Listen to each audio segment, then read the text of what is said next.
Welcome back to Ego and Empathy, the podcast where we explore the psychology behind human behavior and the subtle ways it shapes our lives. I'm your host, Mandy, and today we're going to talk about a reality that many people quietly live with. A reality that can be incredibly painful and confusing, especially when children are involved. What happens when the father of your children, your ex, is a narcissist?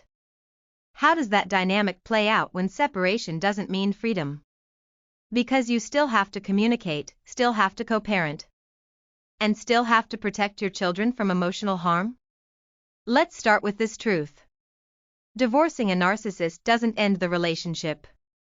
It simply changes the battlefield. Because where most people separate and move toward healing, a narcissist often continues the conflict. They don't see co-parenting as teamwork. They see it as a power struggle, a way to maintain control and emotional dominance. At first, it can be subtle. They might act polite in public, calm, even cooperative. But behind closed doors, they use every opportunity to assert authority, to test your boundaries, and to make sure they still have emotional access to you. For a narcissistic father, children often become instruments of control. He might use them to deliver messages, to gather information, or to manipulate your emotions. You'll notice it when your child repeats something that sounds rehearsed, or when he tells you the kids prefer his house, his rules, his way. It's not just about parenting, it's about power. A narcissistic father rarely sees his children as separate individuals. He sees them as extensions of himself, mirrors that reflect his image back to him. When they make him look good, he's proud. But when they challenge him, he can become cold or punishing. His love is conditional, based on how well they feed his ego. He might tell others that he's a devoted father, someone who's been wronged by an ungrateful ex. And he'll use that narrative to win sympathy and admiration. In public, he performs parenthood beautifully. But privately, it's about control, not connection. Children of narcissistic fathers often grow up feeling confused. They sense that love must be earned, that affection depends on performance, and that one wrong move can bring emotional withdrawal. They might become people pleasers, constantly trying to keep the peace. Or they might mirror his behavior, learning manipulation as a way to survive. As the mother, you find yourself in a difficult position. You want to protect your children, but you can't completely remove their father from their lives. You have to manage communication carefully, not just for logistics, but for your own emotional safety. And that's exhausting. You might notice how he twists reality, turning even the simplest discussion into an argument.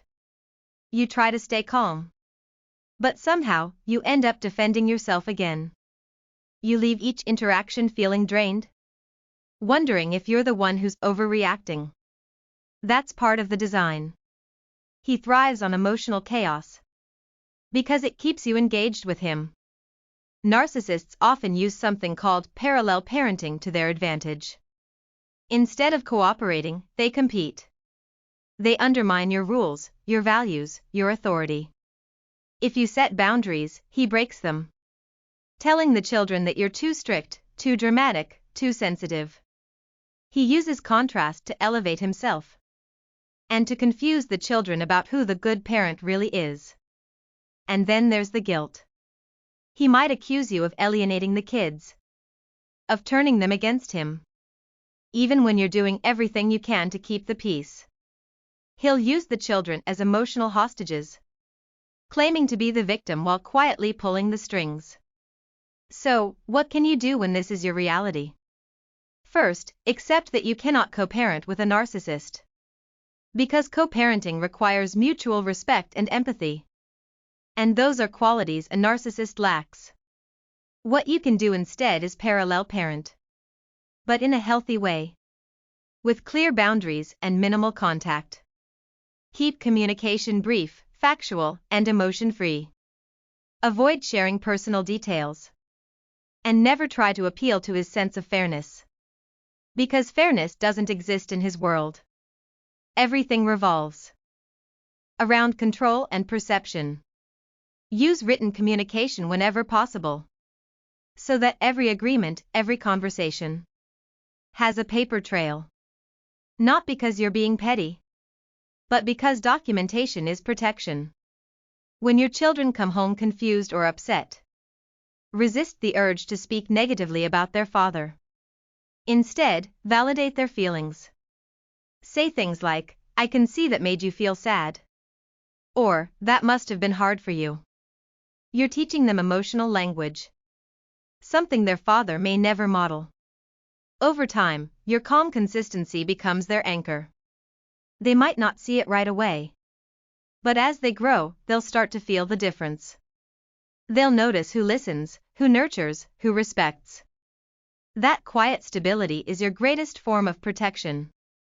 For you, healing means separating emotionally from the dynamic. You may have left the relationship, but the psychological tether can linger. You might still feel the pull to explain yourself, to prove you're the better parent, to defend your truth. But you don't need to prove anything. His behavior will eventually speak for itself. Narcissistic fathers often create short-term loyalty, but long-term confusion. Children may idealize them now, but as they mature, they begin to see through the inconsistency. They start to recognize emotional manipulation. And that recognition is the first step toward freedom. Your job isn't to expose him. It's to model emotional health. Show your children what calm looks like, what respect feels like, and what real love sounds like. Because they will remember that energy more than any argument. You can't change who he is, but you can choose how you respond. And that choice, over and over again, is what rebuilds your peace. So if you're co-parenting with a narcissistic ex, remember this. You're not crazy. You're not overreacting. And you're not alone. You are doing one of the hardest emotional jobs there is. Raising children in the shadow of someone who refuses to see beyond themselves. Your boundaries are not barriers. They are protection. Your calm is not weakness. It's strength. And your love, steady and grounded, is the medicine that helps your children grow whole. Let good on yourself. Be kind to yourself. And until next time, take care of yourself.